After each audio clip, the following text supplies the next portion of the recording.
अलीगढ़ महानगर के मामू भांजा में चोरी के शक में भीख द्वारा मारे गए घास मंडी निवासी मृतक फरीद उर्फ औरंगजेब के परिजनों से मुलाकात करने पहुंचे आज़ाद समाज पार्टी कांशीराम के राष्ट्रीय अध्यक्ष व नगीना से सांसद चंद्रशेखर आज़ाद ने कहा कि औरंगजेब की हत्या एक सोची समझी साजिश है।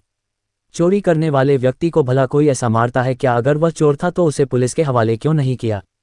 पुलिस प्रशासन की सबसे बड़ी लापरवाही यह है कि सत्ता के दबाव में एक मृतक के ऊपर ही मुकदमा दर्ज कर दिया। वहीं इस हत्या में आरोपी युवकों को बचाने के लिए पुलिस प्रशासन पर दबाव बनाया जा रहा है, वह निंदनीय है। वह तो अच्छा हुआ कि घटना का वीडियो सोशल मीडिया पर वायरल हो गया, वरना पुलिस प्रशासन जाने क्या क्या आरोप लगाता। इसके बाद वह हाथरस जनपद के गांव रतिभानपुर में सत्संग स्थल पर हुए हादसे के पीड़ितों से मिलने के लिए छर्रा के गांव पिलखना पहुंचे और यहां छोटेलाल और अन्य परिजनों से मिलकर उन्हें सांत्वना दी। आपको बता दें कि सत्संग के हादसे में छोटेलाल ने मां के साथ ही अपनी पत्नी और बेटे को खोया है। चंद्रशेखर आज़ाद ने कहा कि सत्संग हादसा पुलिस प्रशासन के लिए फेलियर साबित हुआ। सबसे बड़ा सवाल कि बाबा पर मुकदमा दर्ज नहीं किया गया। एक बाबा ने दूसरे बाबा पर मुकदमा दर्ज क्यों नहीं किया? जब को वीआईपी आता है तो उसकी सुरक्षा के लिए तमाम पुलिसकर्मी लगाए जाते हैं, तो सत्संग में भारी भीड़ को देखते हुए सुरक्षाकर्मी क्यों नहीं लगाए गए? मुआवजे के सवाल पर कहा कि सरकार ने एक आदमी की कीमत 4 लाख रुपए लगाई है। सरकार को मृतकों के परिजनों को 25 लाख रुपए का मुआवजा देना चाहिए, जिससे उसकी आर्थिक स्थिति मजबूत हो सके। इसके बाद चंद्रशेखर आज़ाद हाथरस के लिए रवाना हुए। देखिए, अभी तक मैं जो बात कहता था और कई बार मैंने उसको साबित भी किया है कि उत्तर प्रदेश में कानून व्यवस्था सत्ता की चौखटों पे दम तोड़ चुकी है। आपने और मैंने देखा कि एक मॉब लिंचिंग यहाँ हुई और उसका वीडियो है कि किस तरह से 12-15 लोग एक आदमी को सरियों से, लोहे की रोड़ों से, डंडों से पीट रहे और इतना पीटा कि उसकी जान चली जाती है। आज जब मैं उनके परिवार से मिला तो मुझे जानने का मौका मिला कि उसकी 22 फ्रैक्चर थे, 22 जगह से उसकी हड्डियाँ टूटी गई थी। आप समझो कि उस पर कितने हमले हुए होंगे।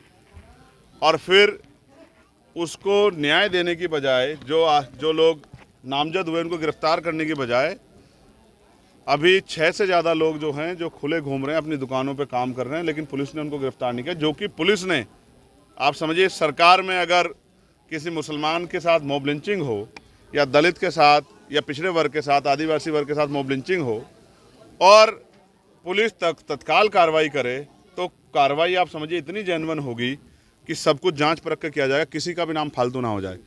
तो उन लोगों को वीडियो एविडेंस के आधार पर चिन्हित किया गया और उनमें से 6 लोग बाहर आराम से घूम रहे हैं। उल्टा 11 दिन बाद इन्हीं के परिवार पे के 7 लोगों पे मुकदमा दर्ज कर दिया गया कि भाई ये लोग उसके साथ शामिल थे, जबकि सच ये है कि ये लोग अपने अपने कामों पे अपने अपने घर थे, ये वहाँ थे भी नहीं। तो मैंने यहाँ के कप्तान साहब से ये मांग की है कि वो घटना को दोबारा चेक कराएं। हो सकता है इनके साथ चंद्रशेखर आज़ाद भी वहाँ हो, और अगर चंद्रशेखर आज़ाद भी उनकी नज़रों में, यहाँ की सत्ता के लोगों की नज़रों में आ जाए कि वो भी थे, तो एक मुकदमा दर्ज चंद्रशेखर आज़ाद पे भी इनके साथ कर दे, सप्लीमेंट्री लगा के। और जब इनको जेल भेजना हो तो मुझे बता दें, मैं भी इनके साथ जेल चलूँगा। क्योंकि अगर आप न्याय नहीं दे सकते और इस वर्दी की गरिमा को भी नहीं बचा सकते, तो आपको कुर्सी पे बैठने का कोई अधिकार नहीं। तो आप सांसद होने के नाते मतलब ये कहना चाहते हैं कि ये जो घटना हुई थी वो गलत तरीके से दर्शाई गई है? घटना तो पुलिस ने सही तरीके दर्शाई। क्या आपने एफआईआर नहीं पढ़ी कि मॉब लिंचिंग हुई है? लेकिन उसके बाद 11 दिन बाद जो मुकदमा हुआ, 11 दिन बाद सत्ता के संरक्षण में, सत्ता के दबाव में जो मुकदमा हो, वो कई जनता से दूर छिपा थोड़ा ही है। वो तो सबके सामने है कि वो मुकदमा किसके दबाव में हुआ। और अगर सही घटना थी तो पुलिस ने पहले दिन, दूसरे दिन, तीसरे दिन, चौथे दिन, 5वें दिन मुकदमा क्यों नहीं दर्ज किया?